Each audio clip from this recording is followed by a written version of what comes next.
ஜெபத்துக்காக நாங்கள் காத்திருப்போம். மகா பரிசுத்தமுள்ள பிதாவே, இந்த மகிமையான இந்த நேரத்துக்காக உமக்கு ஸ்தோத்திரம். ஆம் கர்த்தாவே, இந்த மகிமையான இந்த நேரத்திலே ஆண்டவரே உமக்குள்ளாக இந்த நாளிலே ராபோஜன ஆராதனைக்காக வந்திருக்கிற எங்களை உம்முடைய கிருபையின் கரத்திலே நாங்கள் ஒப்பு கொடுக்கிறோம். ஆம் கர்த்தாவே, நீர் சொன்ன வண்ணமாக உம்முடைய உடன்படிக்கையை நாங்கள் கை கொள்ளும்படியாக இந்த சாயங்கால நேரத்திலே நாங்கள் வந்திருக்கிறோம். நிச்சயமாக கர்த்தாவே, இந்த வார்த்தையானது கர்த்தாவே இந்த சாயங்கால நேரத்திலே பேசப்பட்டு ராத்திரி நேரத்துக்குள்ளாக முடிவடைகிற வேளையிலே ஆண்டவரே உம்முடைய பந்தியை நாங்கள் ராத்திரி வேளையிலே கை கொள்ளும் போது நிச்சயமாக அன்றைக்கு எப்படி காலத்திலே நீர் அன்றைக்கு எகிப்திலிருந்து இஸ்ரவேல் ஜனங்களை வழி நடத்தி வந்த தேவன், அந்த வண்ணமாக காலத்திலே உம்முடைய சீசர்களோடு கூட உம்முடைய பந்தியை ஆண்டவரே கை கொண்ட தேவன், அதே போல் ஒரு காலம் வரும்.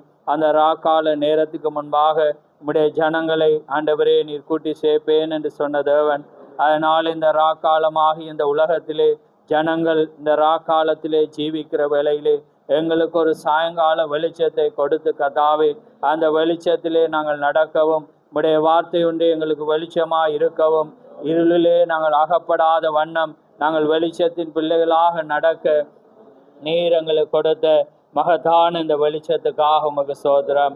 அதனாலே கர்த்தாவே, தங்களை ஆயத்தப்படுத்தி கொண்டு உம்முடைய வார்த்தைக்காக வந்த ஒவ்வொரு ஜனங்களையும் நீர் காண்கிற தேவன். கர்த்தாவே, நாங்கள் ஆயத்தப்பட்டாலும் உம்முடைய வார்த்தை ஒன்று எங்களை ஆயத்தப்படுத்த முடியும். உம்முடைய வார்த்தை ஒன்று நாங்கள் சரியா பிழையா என்பதை ஆண்டவரே அது ஒன்று எங்களை தீர்மானிக்க முடியும் என்று நாங்கள் அறிந்திருக்கிறோம். அதனாலே கர்த்தாவே, ஒவ்வொரு ஜனங்களும் உம்முடைய வார்த்தையை கேட்டு தங்களை ஆயத்தப்படுத்தி கொண்டு கர்த்தாவே இந்த மகத்தான இந்த பந்தியிலே பங்கு கொள்ள நீர் கிருபை செய்யும். வந்த ஒவ்வொரு பிள்ளைகளை ஆசீர்வதியும். வராத ஒவ்வொருவரோடு உம்முடைய இரக்கம் கூட இருக்கட்டும். மீதியாய் நடக்கிற யாவிலும் உம்முடைய பரிசுத்த நாமம் மகிமைப்படட்டும். யாவை உம்முடைய கரத்தில் ஒப்பு கொடுக்கிறோம். விசேஷமாய் திறக்க போற வார்த்தை ஆசீர்வதியும். அந்த வார்த்தையிலே நீர் மகிமைப்படும். அந்த வார்த்தையை கொண்டு நீர் எங்களோடு இடைப்படும். யாவை உம்முடைய கரத்திலே தாழ்த்தி இயேசு கிறிஸ்து நாமத்தில் கேட்கிறோம். ஆமேன், ஆமேன், ஆமேன். நாங்கள் நின்ற வண்ணமாகவே எபேசியர் 6ஆம் அதிகாரத்துக்கு நாங்கள் திருப்ப போகிறோம். எபேசியர் 6ஆம் அதிகாரம்,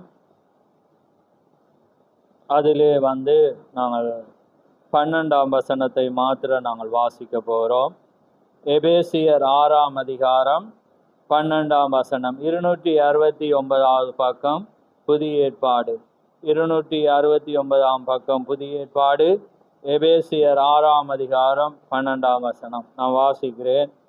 ஏனெனில் மாமிசத்தோடும் இரத்தத்தோடும் அல்ல, துரைத்தனங்களோடும் அதிகாரங்களோடும் இப்பிரபஞ்சத்தின் அந்தகார லோகாதிபதிகளோடும் வானமண்டலத்தில் உள்ள பொல்லாத ஆவிகளின் சேனைகளோடும் நமக்கு போராட்டம் உண்டு.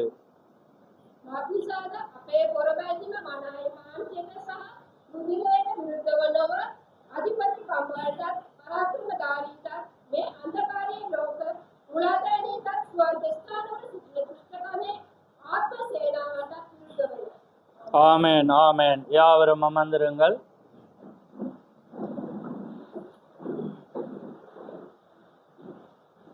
கர்த்தருடைய பரிசுத்த நாமம் மகிமைப்படுவதாக. ஆமேன். இந்த அருமையான நாளிலே பல பரீட்சை என்ற ஒரு தலையங்கத்துக்குள்ளாக நாங்கள் ஒரு செய்தியை நான் கொடுக்க விரும்புகிறேன். இப்பொழுது வாசித்த அந்த வார்த்தை ஒரு பல பரீட்சையை குறித்து சொல்லப்பட்ட காரியம். யாருக்கண்டா அங்கே பிசாசுக்கும் தேவனுடைய பிள்ளைகளுக்கும். ஆமேன். இன்றைக்கு எப்படிப்பட்ட ஒரு காலத்தில் நாங்கள் எப்படி போராட வேண்டும் என்று தேவனுடைய வார்த்தை எங்களுக்கு உரைக்கிறதை நாங்கள் பார்க்கிறோம். ஆமேன். பல பரீட்சைக்கு நாங்கள் செல்ல வேண்டும் என்றால் நாங்கள் பலமுள்ளவளா என்பதை நாங்கள் முதல் நிதானிக்க வேண்டும். அதே நேரத்திலே நாங்கள் பல பரீட்சையிலே அந்த யுத்தத்தில் நிற்கிற மனிதனை நாங்கள் அறிந்திருக்கோம். அந்த மனிதனை குறித்து நாங்கள் அறியாவிட்டா அவன் ஒரு குத்தி விட்டுருவாங்களுக்கு. ஏன்னா அதனால தான் திகர் சொல்கிறேன், அவருடைய காலத்தில் செவ்விந்தியர்கள், அதாவது ரெட் இண்டியன் ஒரு பல பரீட்சை வைப்பாங்களா அப்படின்னா கயிறிழுக்கும் போட்டியில் அவங்க பரீட்சை வைக்கிற வேலையில் எப்படியாண்டா 2 நூல்லையும் அங்கே தொங்கல்ல இருப்பான். நடுவில் பார்த்தீங்கன்னா தீ நெருப்பை மூட்டி விட்டுருவான். அங்கே வெல்ற அதாவது தோக்குற அணி நெருப்பால தான் வெளியேறும். அதுதான் பல பரீட்சை. அப்படி என்றால் எப்படியான ஒரு பல பரீட்சையாக இருக்கும். அந்த பல பரீட்சையை மேற்கொள்கிற ஜனங்கள் வந்து எப்படியாக தங்களை ஆயத்தப்படுத்திருப்பான். ஏண்டா விழுந்தா எதுக்குள்ள? நெருப்புல. ஆமேன். அதே போல தான் இன்றைக்கு பிசாசு எங்களை நெருப்புல தள்ளலாம். ஏண்டா இந்த உலகமானது அக்கினிக்கு வைக்கப்பட்டிருக்கு. நோவாட காலத்தில் வந்து தேவன் வந்து வெள்ளத்துக்கு வைக்கப்பட்டுச்சு. ஆனால் இந்த காலம் வந்து அக்கினிக்கு வைக்கப்பட்டிருக்கு. இன்னைக்கு இந்த அக்கினியா அல்லது மேலையான்றதை நாங்கள் தீர்மானிக்கணும். அதே நேரத்தில் தீக்க சொல்கிறேன், நீங்கள் யுத்தம் பண்ணுறவனை குறித்து அறியவன். அவர் ஒரு மல்யுத்த வீரனாக இருந்தபடி அவர் என்ன சொல்கிறேன்டா, மல்யுத்தம் பண்ணுற வேளையில் அந்த மனிதனை குறித்து அறியணும். எதிரியை குறித்து அறியாட்டி அவன் இடது கையாளா அல்லது வலது கையாளா எதால குத்துவான், எங்கால வளைகிறவன், எது அவன்கிட்ட சைலண்ட் தெரியாட்டி அவனை நாங்கள் மேற்கொள்ளலாம். அதனால அப்படிப்பட்டவனை யாரோடு நான் யுத்தம் பண்ண போறேன்னு அறிஞ்சு அவனை போலவே யுத்தம் பண்ற ஒருவனை வச்சு நான் அவனோட ஏற்கனவே யுத்தம் பண்ணி பார்ப்பார். ஏன்னா அவனோட பண்ணினாதான் இவனோட பண்ணலாம். அப்ப பாருங்க, யுத்தம் என்பது வந்து அங்கே லேசான ஒன்றல்ல. ஏண்டா பிசாசு வந்து உங்களுக்கு தெரியும் யாரு, அவருக்கு வலது கை. அங்கே தேவனுக்கு வலது கையில இருந்த ஒருவன். அப்ப தேவனுக்கு ஈக்குவல் என்பதை விட குறைவான ஒரு சற்று குறைவு தான் அவன். மிச்சம் எல்லாமே அவனுக்கு இயலும். அவனுக்கு சிருஷ்டிக்க மட்டும்தான் இயலும். சிருஷ்டிச்ச தாறுமாறாக்கி அப்படி ஒரிஜினலா வந்து அப்படி உங்களுக்கு முன்னால வைக்க அவனுக்கு இயலும். அதனால தான் ரகசியம் வந்து காக்கப்பட வேணும். வேண்டா வெளியில வந்துட்டேன்னா அவன் அதுல ஜெயம் கொண்டுருவான். விளங்குது அவங்களுக்கு. அதனாலதான் தேவன் வந்து முத்திரைகளை வைக்கிற வேலையில எப்ப வெளிப்படணும் அப்போ மட்டும் அவர் முத்திரை போடன்னு வச்ச, இல்லாட்டி அவன் அதுல வந்துடுவான். அப்ப அதே போலதான் இன்றைக்கு நாங்க வந்து யுத்தம் பண்ண நாங்க எதிரியை அறியோம். எதிரியோட நாங்க அறியாம யுத்தம் பண்றபடினாலதான் நாங்க மூக்கூட பாடுறோம். என்ன நாங்க சொல்றோம், அவனோட காய்ச்சி மூக்கூட நான் தான் நோண்டியானன்றோம். அது மாதிரி இன்னைக்கு நாங்க பிசாசோட வந்து நோண்டி ஆகக்கூடாது. ஏண்டா நம்மோடு இருக்கிறோம் அவனை விட பல மடங்கு பெரியவர். ஆமே. அப்ப அதனால வந்து அவரை நாங்க பெற்றிருக்கோம். அப்ப அதனால நாங்க அவனை அறியோம். அப்ப அவனை அறியோணுமெண்டா அவனை பற்றி நாங்க அறியோம். அப்பதான் அவனுக்கு வந்து எங்கால குத்துவான், எங்களுக்கு கண்ணி வைப்பான் என்பதை வந்து நாங்க என்ன செய்யலாம், அறியலாம். அப்ப அதனாலதான் இந்த பல பரீட்சையானது இப்ப ராப்போஜனத்துல நான் கொண்டு வந்திருக்கேன் இந்த செய்தி. ஏண்டா நீங்க இதை பெற்றோனே அவன் கேட்ட தாண்டக்குள்ளேயே அவன் வந்துடுவான். அவன் எப்படி வருவான்னு உங்களுக்கு தெரியாது. ஏண்டா அவன் வந்து நீங்க பெற்ற ஆசீர்வாதத்தை இழக்க வைக்கிறதா அவன்கிட்ட காரியம். நீங்க ஆண்டவரே நான் நீதிமான், நான் சரியானவன் என்று எடுக்கக்குள்ள பிசாசு கேட்பான், இவர் சரி என்று சொல்லியிருக்கேன், எப்படி நான் போட்டான்னு கேட்பான். கேட்டிருக்கான் தானே, வேதம் தெரியும் தானே. அப்ப உங்களோட பாணியில நான் அதை எல்லாரும் விளங்குற மாதிரி பேசுறேன். அப்ப அதனால தேவன் சாட்சி கொடுக்க உத்தாமனும் சன்மாக்கனும் பொல்லாப்புக்கு. அப்ப நான் போயிட்டு வரவான்னு அவங்க கேட்டேன். அப்ப அதே போல வந்து நீங்க இன்றைக்கு நீங்களும் எடுப்ப அப்படி நான் நீதிமான் என நாங்க சரி என்று எடுக்கக்குள்ள அவன் வந்துடுவான். வந்துட்டுக்கப்ப ஆள்கிட்ட போவான். அப்ப அதுலயே நம்ம போற கேட்டை திறக்க முதலே சில நேரத்துல தோல்வி வரலாம். ஏன்னா எங்களோட முகங்கள் மாறலாம், ஏன்னா கோவிக்கலாம், அல்லது எரிச்சல் வரலாம், பொறாம வரலாம், ஏன்னா சவரனை கண்டுட்டு கை கொடுக்காம திரும்பலாம். ஏதாவது வந்தோடனே நாங்க பெற்றது அப்படியே அங்க சொல்ற மாதிரி இதால போயிடும். இது ஏன்னா செமிபாடு அடைஞ்சோன்னே போயிடும். அப்படிதான் அவங்க சொல்றாங்க. ஆனா நாங்க அப்படி இல்லை, அது ஜீவன். ஆமே. அது வந்து ஜீவனா இருக்கிறது. ஆமே. அந்த ஜீவன் வந்து என்ன, அது வந்து தெய்வீக சுகத்தை கொடுக்கிறது. ஆமே. அதனாலதான் இது ஒரு உடன்படிக்கை. அதனால்தான் நான் வழிநடத்தல்ல சொன்னேன், இது வந்து ஒரு சந்தோஷமான நேரம். ஏன்னா நீங்க ஒரு காணி எடுக்க போறாண்டா எழுத மட்டும் துடிச்சிட்டு இருப்பீங்க, ஏன்னா கிடைக்காம போயிடும். அல்லது நீங்க ஒரு ப்ராப்பர்ட்டி எடுக்கக்குள்ள, அல்லது ஒரு சாமான் எடுக்கக்குள்ள, ஏதாவது ஒன்று எடுக்கக்குள்ள உங்களுக்கு ஒரு மகிழ்ச்சி. எழுதினோன்னே அது என்னுடைய. அதே போல தீகர் சொல்ற, இது வேதம் என்ன சொல்றது, என் இரத்தத்தின் ஆளாகிய புதிய உடன்படிக்கை, இது உங்களோடு நான் செய்கிற ஒரு உடன்படிக்கைன்றக்குள்ள அது எவ்வளவு தேவன் எங்களோடு செய்கிற உடன்படிக்கை. இதை மற்றவங்களுக்கு தெரியாது. அவங்க என்ன இதை கேலஸா விடுவாங்க. ஆனா அது எங்களுக்கு பிரச்சனை இல்லை, அது அவங்களுக்கும் இது. ஆனா நாங்க அனுதினமும் செய்ய வேண்டிய ஜனமா இருக்கிறோம். அப்ப இன்றைக்கு நீங்க பல பரீட்சைக்கு ரெடியா ஏன்னா ராபோஜனம் வந்து வார்த்தையை கேட்ட பிற்பாதான் எடுக்கணும். ஒருவேளை நான் எடுக்கலாம்னு வந்திருப்பீங்க, ஆனா வார்த்தை தகுதி இல்லாட்டி நீங்க என்ன செய்யணும், கொஞ்சம் வெயிட் பண்ண. அப்படி ஆனா அதுக்காக எடுக்காமையும் விட்டுறாங்க. நீங்க ஒரு அறிக்கை இருக்கு, எப்படி என்ன ஆண்டவரே நான் பேசப்பட்டதுக்கு இவ்வளவு நாளும் தகுதி இல்லை, ஆனா இனிமேல் நான் அப்படி இருக்க மாட்டேன்னு உங்களுடைய இருதயத்துல சொல்லி எடுக்கலாம், அல்லது வெளியரங்கமா சொல்லலாம். ஏன்னா அது உங்களுக்கும் தேவனுக்கும் உரிய. ஆனா நாங்க அப்படி இல்லாம எடுப்போம்டா, அபாத்திரமாய் போஜனம் பானம் பண்ணுகிறவன் கர்த்தருடைய சரீரம் இன்னதன்றி நிதானித்து அறியாததினாலே தனக்கு ஆக்கினை தீர்ப்பு வரும்படி. அப்ப நாங்க எங்களுக்கு நியாயத்து எங்களுக்கு விளங்கா, போனோன்னா பிரச்சனை வரும், அடி வரும், உத வரும், காயம் வரும், நாங்களுக்கு விளங்காது, என்னங்கட மண்டைக்கு ஏறாது. அவன் வந்து நாங்க சரியென்று வச்சிருப்போம். ஆனா அது தேவன் ஒரு மரணம் ஒரு சிச்சையை தர்றேன்றது அவங்களுக்கு விளங்காது. வியாதி வந்தா கிறிஸ்தவனா இருந்தா அவன் ஆராயும். எங்கட பணம் அணியாம போனா நாங்க ஆராயும். நாங்க எப்பயுமே வீட்டுல சொல்ற காரியம், அதை ஒரு காசு அணியாம போனா விழுந்தா அது ஏன்னா அணியாம, ஏன்னா உன் கையின் பிரயாசத்தை நீ சாப்பிடுவாய், உனக்கு பாக்கியமும் நன்மையும் உண்டாயிருக்கும் என்றக்குள்ள அது விடையில். அதே போல எங்களுக்கு ஒரு அடி விழுந்தா நாங்க என்ன செய்யணும், எங்களை ஆராயணும். ஏன்னா தேவன் வந்து எங்களோட பணத்தை என்ன செய்ய மாட்டேன், காயத்தை ஏற்படுத்துற ஒரு முடி கூட என்ன காயம் கூட எதுவுமே வந்து எங்களுக்கு வரும். அதுதான் சரியோ புள்ளியோ. யோபுவும் ஆராயிரம். நீங்க நீதிமானா இருக்கலாம், நான் நீதிமானா இருக்கலாம், நீங்க நீதிமான், அது பிரச்சனை இல்லை. ஆனா வேதம் என்ன சொல்லுதோ அதை நான் உங்களுக்கு கற்றுத்தான்.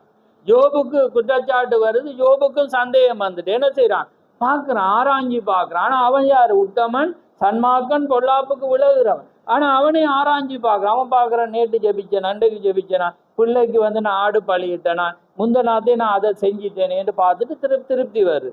இல்லைன்னா சரி என்று அவன் ஆராதிச்சுட்டு அவன் சொல்றான், நான் உத்தமமா இருக்கிறேன் என்று. அது தேவன் பாப்பாரன்னு அவன் இருதயத்தாலேயோ சொல்லாலேயோ எண்ணத்தாலேயோ எதுலேயும் அவன் பாவம் செய்யும். அதே போலதான் இன்றைக்கு நாங்க வந்து பல பேர். அப்ப இன்றைக்கு நாங்க எதிரியை அறிஞ்சிருக்கிறோமா? அப்ப எதிரியோட நாங்க அறியோணுமாண்டா எங்களுக்கு வந்து நாங்க வந்து எதிரியிட தந்திரங்கள் அறியோணுமாண்டா அவனை மேற்கொள்ள எங்களுக்கு சர்வாயுத வர்க்கம் அவருடைய வார்த்தை எங்களுக்கு இருக்கும். இல்லாட்டி அவங்களுக்கு ஒரு வசனத்தை போட்டோம் நாங்க டக்குன்னு ஸ்டக் ஆகக்கூடாது. நாங்க அன்னைக்கு பார்த்தோம், நேற்று போன போயாலையா பரிசேயர் சதிசேயர் வேத பார்வுடைய நீதியை பார்க்கிலும் உங்களுடைய நீதி அதிகமாயிராவிட்டால் பரலோ ராஜ்யத்துக்கு நீங்க போகல. அப்படின்னா பரிசேயர் வேத பாடுற ஃபைட் பண்ணேலும் வார்த்தையை கொண்டு அவன் அவ்வளோ அறிவான், கரைச்சி குடிச்சு சொல்லுவான். ஆனா இது இயேசு கிறிஸ்து என்ன சொல்றேன்னா அவருடைய நீதியை விட உங்களோட நீதி. அப்ப மணவாட்டி என்ற பேரை வச்சுட்டு வந்து ஒருண்டுமே தெரியாது. 63 என்ன நடந்துச்சு, 28 என்ன நடந்துச்சு, எப்ப தீக்கரிசி வந்து அவட பேர் என்ன ஒன்றுமே தெரியாட்டி நாங்க இப்படி சுவிசேஷத்தை சொல்லல. அப்ப நாங்க வந்து அறிஞ்சாதான் வார்த்தை தான் எங்களுக்கு என்ன செய்யலாமண்டா ஜெயத்தை தர எதிரிய விழுத்தாட்டம். அவன் பைபிளோட தான், பிசாசும் பைபிளோட தான் வருவான், தேவண்ட பிள்ளைகளும் பைபிளோட தான் வருவான். உங்களுக்கு தெரியும், அதை சொல்ல தேவையில்ல, திரும்ப திரும்ப நம்ம சொல்ல தேவையில்ல. என்ன பிசாசும் வந்து வேத வார்த்தை எடுத்து. அப்ப இதுல ஒரு பாயிண்ட் தீக்க சொல்றேன், அவன் முதலாவது அவன் ஜெயங்கொள்ள என்ன செய்வான்டா அவனும் செய்தி அறிவான், அறிஞ்சிட்டு அதுல ஒன்று அவன் பிடிச்சுதான் நுட்பமா வருவான். அப்ப அந்த நுட்பம் உங்களுக்கு தெரியாடி அவன் ஜெயிச்சிருவான். எவாளுக்கு 99 தெரியும், ஒன்றுலதான் அவன் விட்டா. அப்ப அவன் என்ன செஞ்சான்டா தேவன் சொன்னது இவன் காதால கேட்டுட்டு அந்த ஒண்டை வச்சுட்டு அவன் வர்றான். அந்த ஒண்டை வச்சு வந்து என்ன செய்யறான்டா அவையே ஜெயங்கொள்றான். அப்ப அதுல வடிவா சொல்றேன், நான் வாசிச்சு காட்டுறேன் பாருங்க. அதே மாதிரி பிசாசு உங்களை இப்ப பாருங்க, இந்த ஆகிமன் நடக்கும் பைபிளுக்கும் முகமதியர்களுக்கும் வரக்குள்ள அந்த அவங்களை என்ன செய்வாங்க, பைபிள் படிக்காம எவ்வாறான் பைபிளை படிச்சா சொல்லுவான், இந்த இடத்துல இது இருக்கு, இதுல இயேசு சொன்னேன், அதுல இயேசு. இங்க போன எருமைகளுக்கு வந்து தெரியாதோன்னு அவன் சொன்னோன்னு முடிச்சிட்டு வருவான். வர்றாங்களா இல்லையா? அதை அவன் என்ன செய்வான், வீடியோ போட்டு காட்டிந்தா பாஸ்டர்மாரெல்லாம் விழுந்துட்டான். ஏனண்டா யுத்தம் பண்ண போறவனை பற்றி தெரியல, அவன்ட வேதத்தை இவர் படிக்கும். அப்ப அவனை தெரியாம இவர் தண்ட வேதத்தோட போய் ஜெயிக்கல.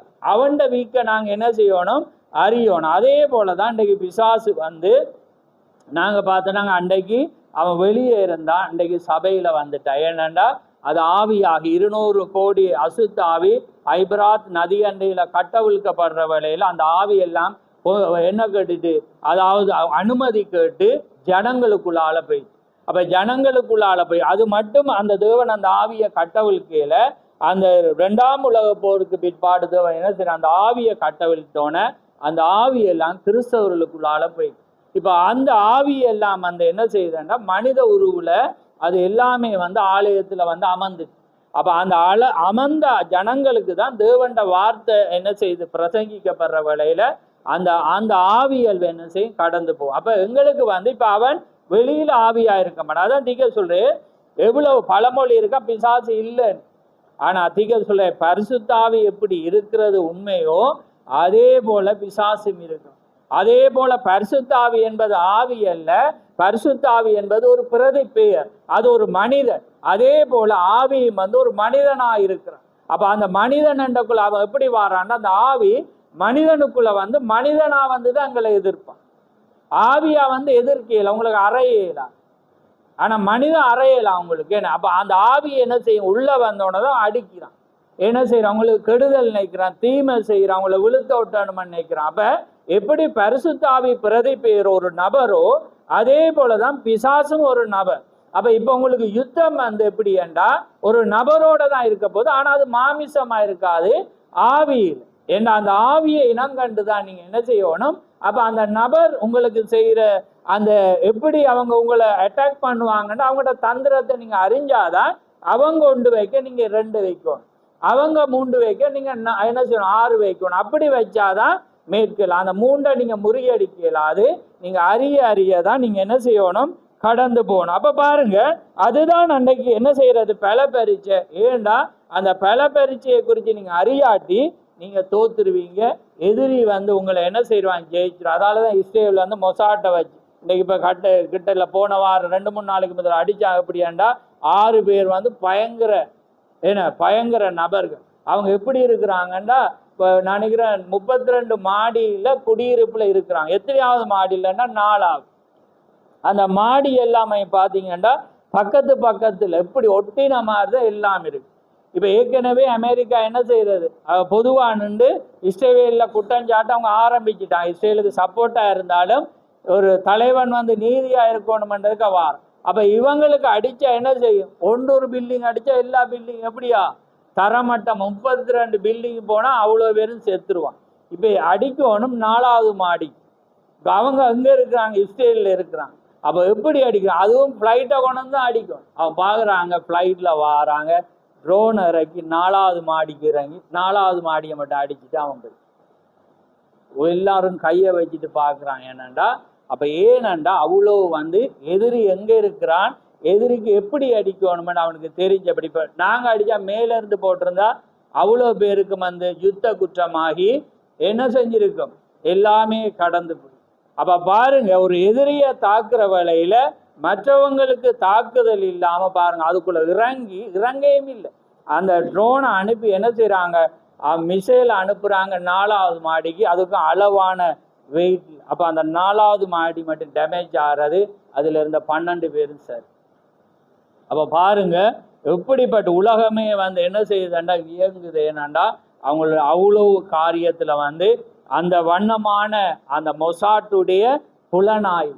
அப்போ அதே ஆவி. அப்போ அந்த மொசாட்டுன்னு அவங்க எப்படி வைக்கிறாங்க, வேதத்தில் யோசுவா எப்படி வேவுக்காரர் அனுப்புகிறான், அவன் தான் ஆரம்பமே அனுப்புகிறான். அப்போ தேவன் அதே மாதிரி அவங்க என்ன செய்கிறாங்க, அதே காரியத்தில் தேவன் பாருங்க நேற்றும் என்றும் மாறாத தேவன். அப்போ பாருங்க இன்றைக்கு பல பரீட்சை. அப்போ இன்றைக்கு நீங்கள் யுத்தம் பண்ண வந்து நீங்கள் என்ன செய்யணும், அவனை குறித்து அறியும். அப்போ அவனக்குள்ள நீங்கள் பிசாசன் இருக்கீங்களா ஒரு நபரை தான்.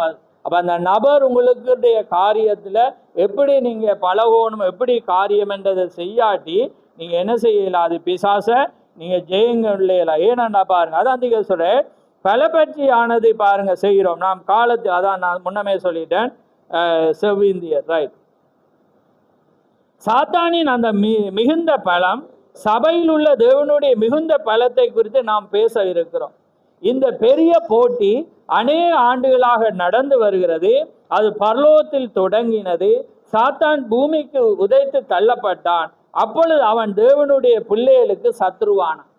வேணண்டா அவன் மேலே இருந்தவன், மேலே இருந்து அவன் அடிச்சோன அதுக்கு பிறகு தேவனுக்கு ஒரு ஐடியா இருந்துச்சு, விருப்பம் இருந்துச்சு. என்ன, நான் வந்து தேவனா இருந்து தேவண்ட பிள்ளைகள் என்ன ஆராதிக்கணும். ஏண்டா முதல் பாருங்க, அவர் ஏலோகியமா இருந்து அப்ப அவர் யெகோவா ஆகிற வேளையில, யெகோவாண்டாதான் தேவனுடைய பிள்ளைகள், அதாவது தேவண்ட பிள்ளைகள் வந்து பிள்ளைகள் என்ற அர்த்தம். அதாவது தேவண்ட பிள்ளைகள் அங்கே பிறக்கிறது அப்பாவா மாறுது. அப்பதான் அப்ப அந்த நேரத்துல நான் என்ன வருது, தொழுக வருது.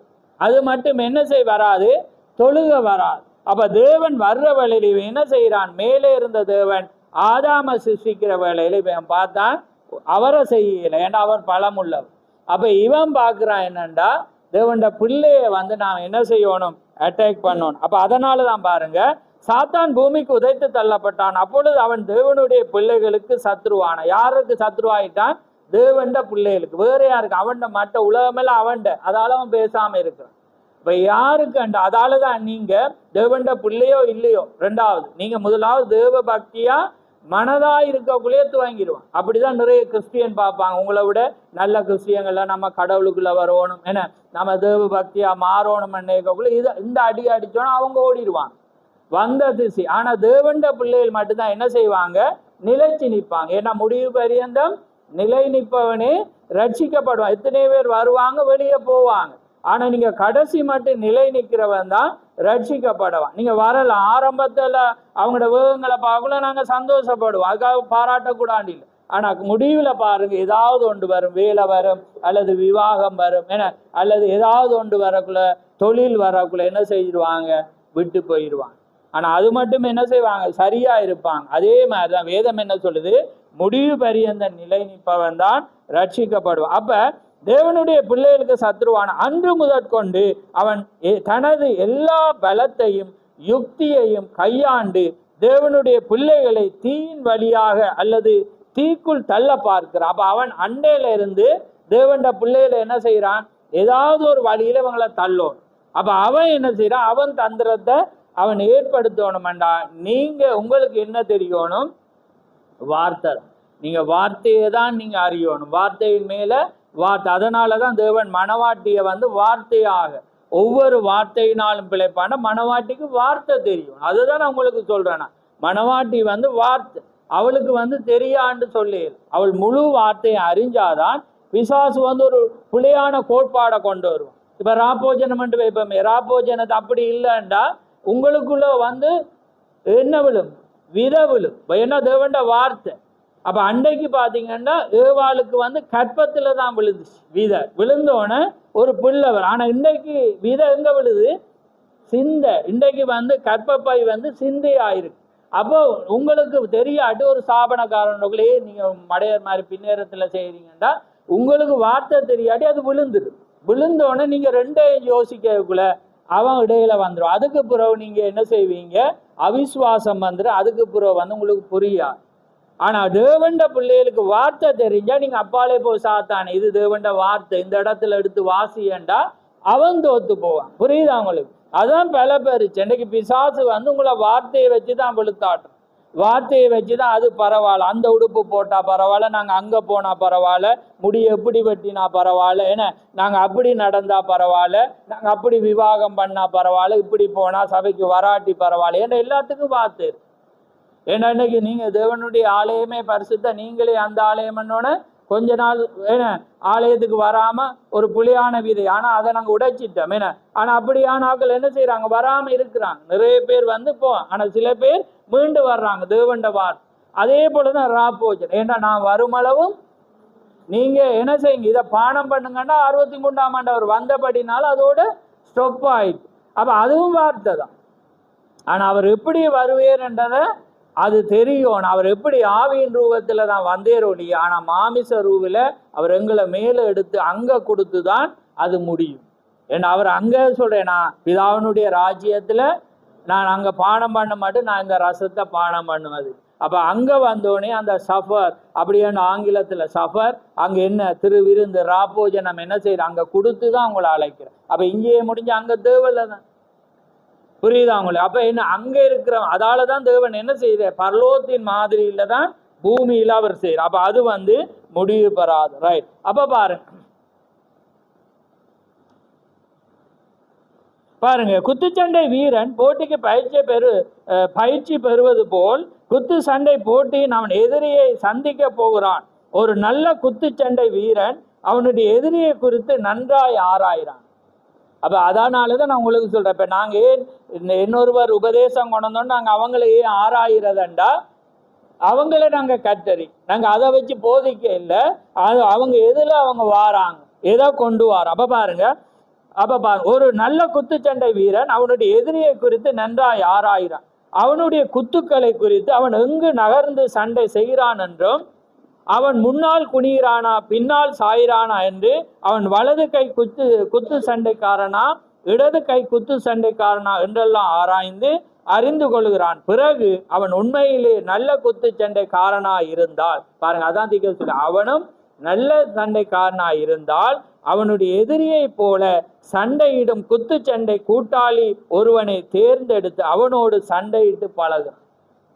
அதனாலதான் நீங்க பிசாசு என்ன வெளியில ஆக்களோட சண்டை பண்ண உங்களோட வீட்டே வச்சிருக்கான், என்ன அவங்களோட நீங்க சண்டை பிடிச்சு பார்க்கலாம். ஏன்னா யாராவதோட கணவனோ மனைவியோ பிள்ளையோட ஏன்னா எதிரியோட அல்லது யாரோடையாவது நீங்க அதே மாதிரி நீங்க தேர்ந்தெடுத்து என்ன செய்யணுமா, சண்டையிட்டு பழகிறான். அப்பொழுது அவன் போட்டிக்கு செல்லும் போது எதிரியின் உபாயங்கள் அனைத்தையும் அறிந்திருப்பான். அதான் பாருங்க, அதான் காரியம். ஏனென்றா அதே போலதான் கிரிக்கெட்டோ ஃபுட்பாலோ ரன்னிங்கோ எதுவா இருந்தாலும் ஏதாவது ஒரு வீக் ஒருவன்ட்ட இருக்கு. அந்த வீக்கு அறிஞ்சா எங்க பிடிக்கலாமா பிடிக்கலாம். இப்போ கிரிக்கெட்டை பார்த்தீங்கன்னா ஒரு சைட்டால 96 எடுத்துக்கொண்டா ஜெயசூரியன காலத்துல என்ன ஓஃப்ல போட்டு அந்த போல் 6க்கு போகும், என்ன ஓஃப் சைட்டால தான் போகும். அப்ப அவங்க என்ன செஞ்சாங்க, அவன்ட வீக்கை பார்த்து என்ன செஞ்சாங்க, அவங்க என்ன ஓஃப்ல ஆக்களை நிப்பாட்டி லெக்ல போடோன ஆள்களை.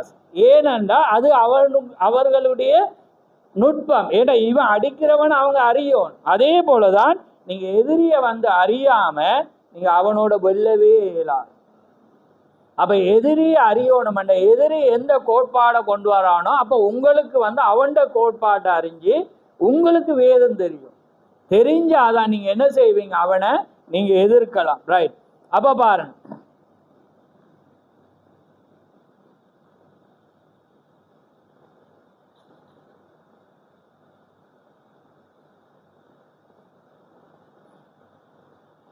அப்ப பாருங்க, சத்ருவும் நாம் வார்த்தையின் அடிப்படையில் கொண்டுள்ள யுக்தியை ஆராய்ந்து பார்ப்பான்.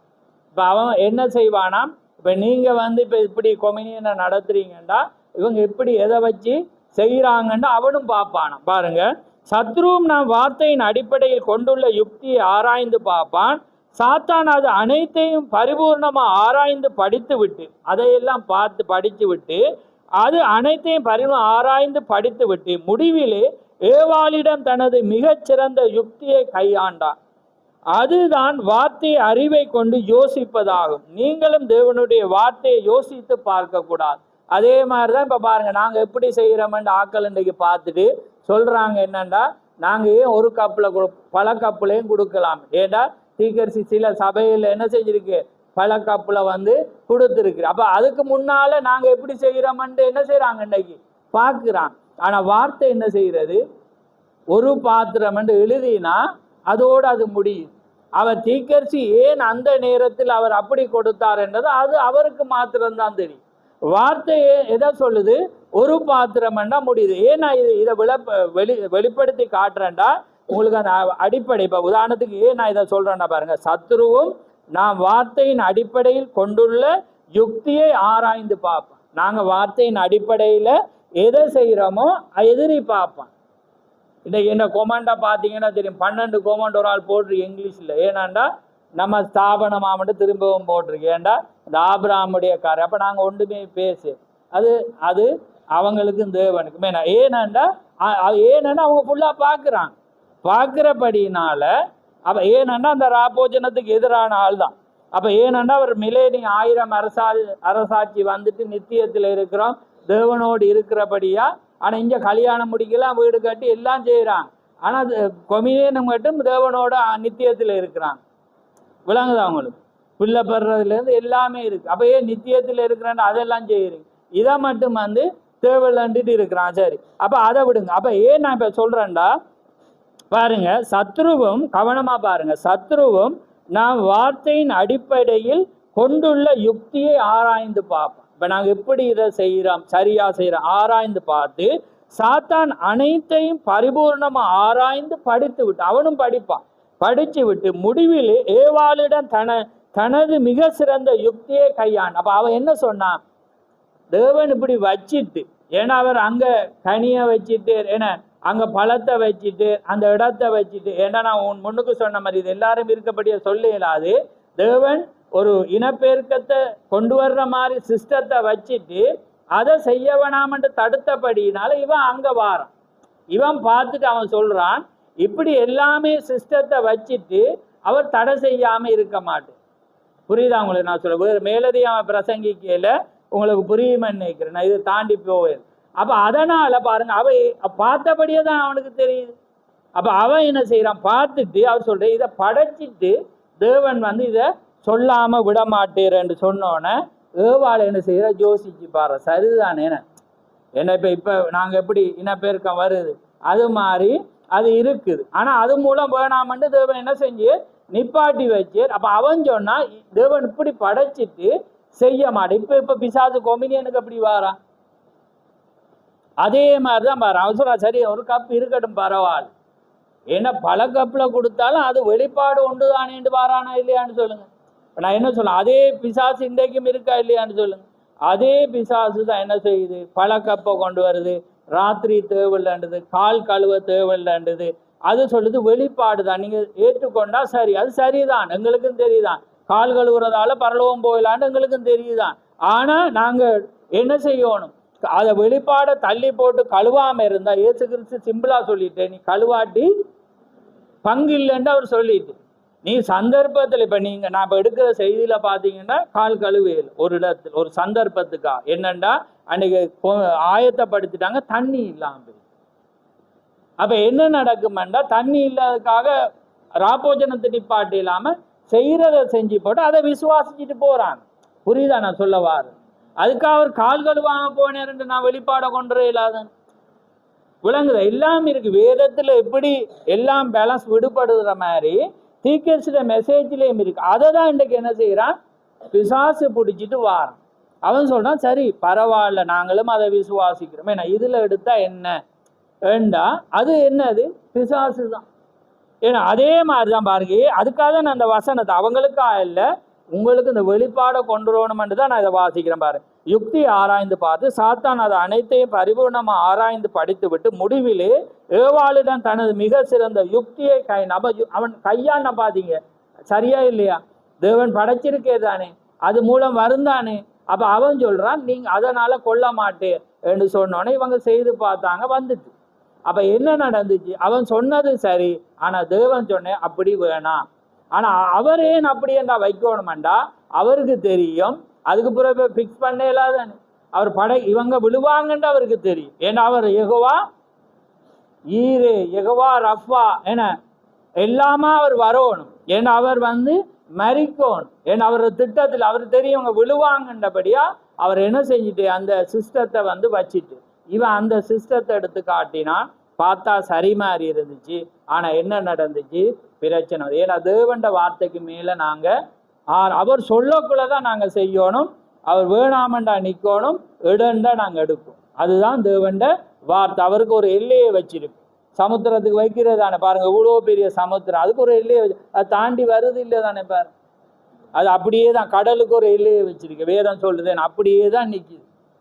அதை தாண்டி இந்த மனிதன் செய்யற கேடுல தான், அது புழக்கக்குள்ளதான் எது செய்யுது, எல்லாமே தாண்டி வர்றத நாங்க பார்க்கிறோம். Right right. அப்ப பாருங்க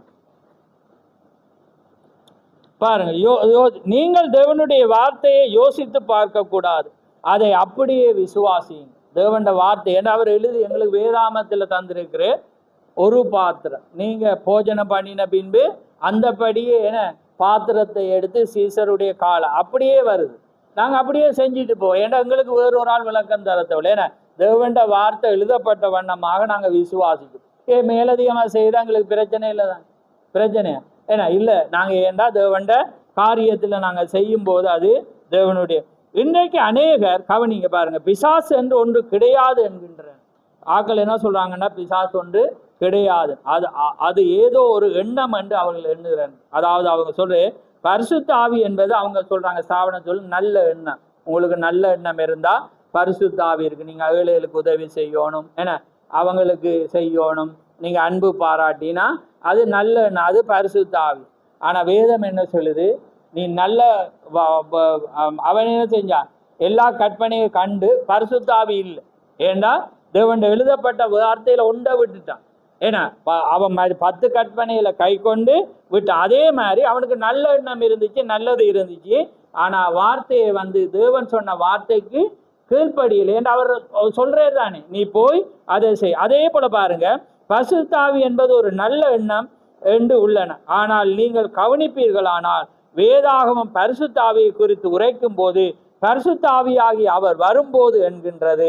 அவர் என்று தனிப்பட்ட பிரதி பெயர். பாருங்கள், அவர் ஒரு ஆள், பிசாசும் ஒரு ஆள். அப்ப பாருங்க, பரிசுத்த ஆவியும் ஒரு ஆள், என்னையாம் இருக்கு, பிசாசும் ஒரு ஆள். பிசாசுகள் ஆட்கள், அவை பிசாசுகள், அவை அநேக வழிகளில் வருகின்றன. ஆனால் ஜனங்களோ அது பழமை நாகரிகமுள்ள கருத்து என்று நினைக்கின்றன. ஆனா வேதம் என்ன சொல்லுது, அது மனிதர்களுக்குள்ளாக அவன் வர்றான். பரிசுத்த ஆவி எப்படி ஒரு மனிதன் இல்லாம கிரியை செய்யலாதோ, இப்ப தேவனுக்கு போதிக்கலாம். உங்களுக்கு எப்படி போதிக்கலாம், ஒரு மனிதனை வச்சுதான் உங்களுக்கு போதிக்கலாம். அதனாலதான் அவர் போதகர் என்று ஒரு மனிதன் அவர் என்ன செய்யறு ஏற்படுத்துரு. அப்ப பாவியா உங்களுக்கு சொல்லணும்னா நீங்க சபைக்கு வரையே தேவை. நீங்க வீட்டுல முழங்காலுடையக்குள்ள தேவன் என்ன செய்வார், வருவார். அதனாலதான் தேவன் என்ன செய்யறு, சபையை ஏற்படுத்துற. என்னண்டா சபையானது சீர்பொருந்தவும் பக்தி விருத்தி அடைவதற்காக, அப்ப ஆங்கில வேதாந்தத்துல பெர்ஃபெக்ட் பரிபூர்ணம் அடைவதற்காக தேவன் என்ன செய்யறா, 5-fold மினிஸ்ட்ரிய 5 விதமான ஊழியத்தை அவர் ஏற்படுத்துறார். பாருங்க, அப்ப அதே போலதான் நாங்க என்ன செய்யறோம்டா, அந்த தேவனுடைய பல பரீட்சைக்கு இன்றைக்கு நாங்க இருக்கிற வேளையில வார்த்தையை அறிவோம். ஏன்னா இன்னைக்கு நாங்க ராப்போஜன் நடத்தோன அவன் பிசாசு வருவான், பல வழிகள்ல வர்ற வேளையில எங்களுக்கு எதிரி. அப்ப ஒருவனுங்களை கோவப்படுத்துற மாதிரி வந்தா நாங்க என்ன செய்யணும், மௌனம், பொறுமையை காக்கணும். ஏன்னா அப்ப என்ன செய்யணும், தேவண்ட வார்த்தை தெரியும். பரிபூர்ண மனிதன் வளர்ச்சிக்கு வரணும். விசுவாசம், தைரியம், ஞானம், இச்சையடக்கம், பொறுமை. அப்ப நாங்க பரிசுத்தாவி இருந்தாதான் பெறலாம். டிக்கெட் சொல்றேன், பரிசுத்தாவியை பெறாதவன் ராப்போஜனம் பெறையலாம். அப்ப பரிசுத்தாவி எங்க, 7ஆவதுல நிக்குது. பொறுமை எங்க இருக்கு, 5ஆவதுல இருக்கு. அப்ப 7ஆவது இருந்து 7 இருந்தாதான் பெறலாம். அப்ப 5ஆவது இல்லைண்டா எடுத்த என்னவா மாற போகுது, அபாத்திரமா மாற. புரியுதா நான் சொல்றது? அப்ப பாருங்க, வேதம் எவ்வளவு காரியம். விசுவாசம் என்ற ஒவ்வொரு வார்த்தையும் விசுவாசிக்கணும். ஞானம், அப்ப ஞானம் என்றக்குள்ள தேவனுடைய ஞானம். விசுவாசம் தைரியம் என்றா வல்லமை, ஏன்னா வல்லமை வரணும். அப்ப விசுவாசிக்கிறவனை அடையாளங்கள் என்ன செய்யணும், பின் தொடரணும். அப்படி வந்துதான் பொறுமை வருது. பொறுமை வந்தாதான் தேவ பக்தி வரும். தேவ பக்தி தான் சௌர சிநேயம் வரும். சௌர சிநேயம் வந்தாதான் பரிசுத்த ஆவி வரும். அப்ப பரிசுத்த ஆவி இல்லாதவன் இதை ராப்போஜனத்தை பெறையலாண்டா நாம எங்க நிக்கிறோம்ன்றதை நாங்க சிந்திச்சு பார்க்கணும். அப்ப பாருங்க, தேவனுடைய ஜனங்கள் அப்ப விசுவாசத்துல நாங்க வளர்ந்து வர வர எங்களுக்கு பல பரீட்சை வரும். இப்ப நீங்க வெளியில போனா அப்ப கேட்பான், உங்களுக்கு வியாதி இருந்தா, ஏன்னா அவன் சொல்லுவான் இங்க போங்க அங்க போங்க, அந்த டாக்டர்கிட்ட போங்க அங்க போங்கன்றோன்னு என்ன நடக்கும், எங்களுக்கு ஆழமான ஒரு காரியம் இருந்தாலும் எங்களுக்கு வார்த்தையை வச்சு சொல்லலாம். இல்லாட்டி எங்களுக்கு என்ன வரும், தடுமாற்றம் வரும். அப்ப அதே போல தீர்க்கதரிசிக்கு ஒரு பல பரீட்சை வருது. எப்படி என்றால், இந்தியாவுக்கு ஊழியத்துக்கு போறேன். நான் இதை சொல்லி முடிக்கிறேன்டா, இது பெரிய செய்தி. ஆனா கொமினியன்ல நான் டக்குன்னு ஸ்பீடா முடிக்கிறேன்டா, எங்களுக்கு 6 மணி ஆகுது. அப்ப பாருங்க என்ன நடக்குதுண்டா, இந்தியாவுக்கு போறேன், பல 5 லட்சம் பேர் ஜனம் உண்டு. 5 லட்சம் யோசிச்சு பாரு, 5 லட்சம் பேர் ஜனங்கள் இந்தியாவில் கூடிட்டான். அவர் என்ன செய்யறேன்டா, ஒவ்வொரு ஜனங்கள் அவர்கிட்ட சுகமாக்குறதுக்கு வரக்குள்ள அவர் இருதயத்தை பகுத்தறிஞ்சு பேசுரு. உனக்கு இன்ன வருத்த, நீ இந்த இடத்துல இருக்க, இங்கிருந்து வாராண்டோன்னு இந்த முகமதியர்கள், இந்த புடிஸ்ட், அவங்க பௌத்த மதத்தர்கள், மற்றது அரேபியர்கள், இந்து மதத்தை, இப்படி எல்லா மதத்தரும் கூடி சொல்றாங்க, இவன் மனோத்துவத்தினால ஒரு ஆள்ற மனசை வச்சு இவன் என்ன செய்யறான், பேசுறான்ன்றோன்னு தீர்க்கதரிசிக்கு கவலையா போயிடுச்சு. அப்ப கவலையா போனோன்னு என்ன நடக்குதுண்டா, தீர்க்கதரிசி வந்து ஜெபிக்கிற. அப்ப பாத்தீங்கன்னா 5வது 6வது நபரா ஒரு குருடன் வந்துட்டான், பிறவி குருடன். நாங்க போன வாரமும் பிறவி குருடனை பார்த்தோம். பிறவி குருடன் ஒருவன் என்ன செஞ்சுட்டான், முன்னுக்கு வந்துட்டாங்க. இவங்க எல்லாமே எப்படி சொல்ற வேளையில தீர்க்கதரிசிக்கு வந்து இப்ப தேவன் ஆவியா இருந்து பேசுற இந்நாள் இந்த இடத்துல இருந்து வாரான்னு அவருக்கு சொல்லக்குள்ள ஒரு மாறி போயிட்டு அவர் என்ன சொல்றே, ஆண்டவரே இவங்க நான் உங்களுடைய வார்த்தையினால பேசுறோம், இந்த முகமதியர்கள் இந்த இந்து மதத்தவர்கள் பௌத்தர்கள் இப்படியாக சொல்றார்கள், நீர் அங்கே கிருபை செய்யுமாண்டக்குள்ள அவர் ஒரு தரிசனத்தை காண்று இந்த முன்னால இருக்கிற குருடன் வந்து சுகமாறார். அப்ப உடனே அவர் என்ன செய்யற, பிசாச பல பரீட்சைக்கு அளிக்கிற. எப்படி அவர் சொல்ல, முகமதியரை பார்த்துக்குற, இங்க வா முகமதியர், நீ வந்து உன்னால ஏழுமண்டா, நீ ஆராதிக்கிற தெய்வம் வந்து உண்மைண்டா, இந்த குருடனை வந்து ஏழுமண்டா சுகம் அடுத்தாண்டா. முகமதியர் அப்படியே இருக்குது. ஏண்டா அப்ப இல்லாம ஏண்டா இப்ப பாருங்க சேலஞ்ச் சொல்றேன். இப்ப நான் அதுக்கப்புறம் உங்களுக்கு வரப்புறேன், எனக்கு வரப்புறேன். அப்ப அதுக்கு பிற்பாடு பார்க்கிறேன் பௌத்தர்கள் இருக்கு. அவர் சொல்ல, பௌத்தர்கள் அழைக்கிறேன், இந்த குருடன் முன்னால இருக்கிறான், நீங்க வந்து உங்களதான்டா இந்த குருடனை வந்து ஏழுமண்டா இதானுங்க, இல்லாட்டி நீங்க செய்தீங்கண்டா உங்களோட புத்த மதத்தை நான் பின்பற்றேன், அல்லது இந்து மதத்தை நீங்க அதை செய்தா நான் வந்து அதை பின்பற்றேன், அல்லது முகமதியர் செய்தா நான் பின்பற்றேன், உங்களோட மார்க்கத்தை பின்பற்றேன், நீங்க என்ன கல்லணன்று எழுதி போட்டுட்டு அலைங்க. பாருங்க நாம சிந்திக்கோம். ஏண்டா தேவனை நாங்க விசுவாசிக்கிறவன்டா அவர் அடையாளம் வந்து என்ன செய்யணும், பின்தொடரும். நாங்களும் சேலஞ்சுக்கு வரோம். ஏன்னா அப்பதான் பல பேர் பிசாச வந்து நாங்க அறியோம். அப்ப நாங்க தேவன்ட உண்மையில நாங்க அப்ப இவங்க எல்லாமே வந்து மௌனம் ஆயிட்டோம். அப்ப தீக்க சொல்றேன், நான் வாழ்நாளிலே பார்க்காத மௌனத்தை அங்க கிடையாது, எல்லாம் வாய திறக்கி. ஏண்டா அவர் சொல்றேன், நீங்க ஏழுமண்டா இவனை செய்து காட்டுங்க, நான் தேவன்ட நாமத்தினால செய்து காட்டுவேன்னு இவர் சொல்ற. அப்படி இல்லாட்டி இப்ப அப்படி நீங்க செய்தா உங்களோட நான் பின்பற்றேன், அப்படி இல்லாட்டி நான் இதை குணமாக்கினா நீங்க என்ன பின்பற்றுவீங்களா, நான் ஆராதிக்கிற இயேசுவை நீங்க பின்பற்றுவீங்களா? ஏழுமண்டா கையை உயர்த்துங்கண்டோ. பல 5000 பேர் என்ன செய்யறாங்க, கையை உயர்த்துறாங்க. பாருங்க அந்த பிசாசுக்கு வந்து பல பரிச்சு. அதே மாதிரிதான் உங்களையும் என்னையும் என்ன செய்ய அழைக்கணுமெண்டா, நாங்க அதுல இருக்கோம். இல்லாட்டி அவனுக்கு முன்னால நாங்க என்ன செய்யணும், அவங்களுக்கு சொல்லுவான் நீங்க கிறிஸ்து, அவனுக்கு என்ன செய்வான், இதை சொல்லுவான் அதை சொல்லோன்னு. எங்களுக்கு பாருங்க வல்லமை சிம்சோனை போல நாம இருந்தா அவங்க சொல்றத கேட்கும். இல்லைன்னு இல்ல தேவன் என்ன சுகமாக்குவேர் என்று சொன்னா நாம் அதை செய்து காட்டும். ஆமே, நாங்க அதுல விசுவாசம் இருந்து காட்டும். அதுல நம்ம தோட்டமாண்டா நாம அதுல அவன்ட பல பரீட்சையில நாங்க என்ன செய்யறோம்டா தோத்து போவோம். புரியுதா உங்களுக்கு? நாம வந்து ஓய்வு நாள நாங்க பரிசுத்தம் ஆசாரிப்போம்ண்டு நாங்க வேலைத்தளத்தில் எங்கேயும் வேலை செஞ்சிட்டு இருந்தா சேர்ச்சுக்கு போகலையாண்டா உங்களுக்கு செருப்பால் அடிச்ச மாதிரி இருக்கும். நான் சொல்றேன் அப்படி இருக்கும். உங்களுக்கு வெக்கம் வரணும். ஏண்டா உங்களுக்கு சுருன்று விழுற மாதிரி வரணும். ஏனாண்டா தேவன்ட, ஏண்டா அவன் கேட்பான், அவன் கேட்க வைப்பே தேவன். அப்ப கேட்கக்குள்ள இல்லைண்டா போயில யூடியூப்ல அவர் போடுவேர் பாப்பண்ணா தேவன் வந்து அப்படி சொல்லல. ஏண்டா அவர் சொல்றே சௌர ஒருமித்து வாசம் பண்ற எத்தனை நன்மையும் தேவண்ட ராஜ்யம். நீங்க ஆலயத்துக்கு வந்து வரணும், அது எனக்கு 7ஆம் நாள் எனக்குரிய நாள். அன்னைக்கு கொலை செஞ்சாங்க ஏன்னா வராதவங்க. அப்ப அப்படி இருக்கக்குள்ள நான் என்னத்தை சொல்றேன்னா அந்த பல பரீட்சையை சொல்றேன். புரியுதா உங்களுக்கு? இதெல்லாம் பல பரீட்சை. அப்ப என்ன நடக்குதுண்டா, அவங்க வர்றவள் ஏலான உடன் அவர் என்ன சொல்ல, ஏசு கிறிஸ்து நாமத்தினாலே நீ சுகத்தை பெறுண்டோன. அதுக்கு முதலாளு என்ன செய்யற, அங்க யாராவது கேட்கிற வைத்தியர் இருக்கிறீங்களா? அப்ப இருக்கிறாங்க. அவங்க சொல்ற வந்து இவனை பரிசோதிங்க. ஏன்னா இல்லாட்டி அவங்க சொல்லுவாங்க இவன் நடிச்சு போட்டு செய்கிறாங்கன்னு சொல்லி. அப்ப டாக்டர்ஸ் வந்து என்ன செய்யறாங்க, பரிசோதிக்கிறாங்க. அவங்க சொல்றாங்க உண்மையாவே அவன் குருடன். அதுக்கு பிற்பாடு மீண்டும் அவர் சொல்றேன், யாராவது இருந்தீங்கன்னா உங்களோட மார்க்கத்தை நான் பின்பற்றுவேண்ட. எல்லாம் முகமதியர்ல இருந்து எல்லாரும் அமைதியா இருக்கக்குள்ள உடனே அவர் என்ன செய்யற, இயேசுவின் நாமத்தினாலே நீ பார்வை அடையணும். உடனே ஸ்பொட்டிலே அவன் பார்வை அடைஞ்சு எல்லாரையும் கட்டி பிடிக்கிற வேளையில நகராம பம்பையில மும்பையில நகராம உடனே எல்லாமே என்ன செய்யறாங்க, பல்லாயிரக்கணக்கான ஒரே நேரத்துல ரட்சிக்கப்படுறாங்க. ஏனண்டா அந்த வல்லம் அதான் வெளிச்சம். இன்னைக்கு நானும் நீங்களும் அதே வெளிச்சத்தில் இருந்தா ஒரு ஆத்துமாவை கொண்டு வரும். அதான் தீக்க சொல்றேன், நீங்க சும்மா இருக்கலாம். நீங்க ஏதாவது ஒரு காரியத்தை சொல்லி நீங்க ஒரு ஆத்துமாவை கூட்டி வரும். ஒரு ஆத்துமாவது ரட்சிப்புக்கு கொண்டு வரணும்டா உங்க மத்தியில ஜீவன் இருக்கும். உங்க மத்தியில் ஒரு அற்புதத்தை நீங்க செய்து காட்டணும். நீங்க உண்மையாக வாழ்ந்து காட்டுற வேலையில தான் அவன் வருவான். அப்பதான் உங்களுக்கு விசுவாசம் இருந்தா நீ வா வந்து பார், நீ அற்புதத்தை காண்டு உங்களுக்கு முதல் உறுதி இருக்கணும். உறுதி இருந்தாதான் அங்க என்ன வரும்? தைரியம். அந்த உறுதி இருந்தாதான் அக்கறை வரும். இன்னொரு மனிதனை குறித்து ஐயோ நான் ரட்சிக்கப்பட்ட மாதிரி அவனும் ரட்சிக்கப்பட வேண்டும் என்ற அந்த உறுதி வரும். அப்படி இல்லாட்டி நாங்க மற்றவர்கள் முன்னால வெட்கப்பட வேண்டியது.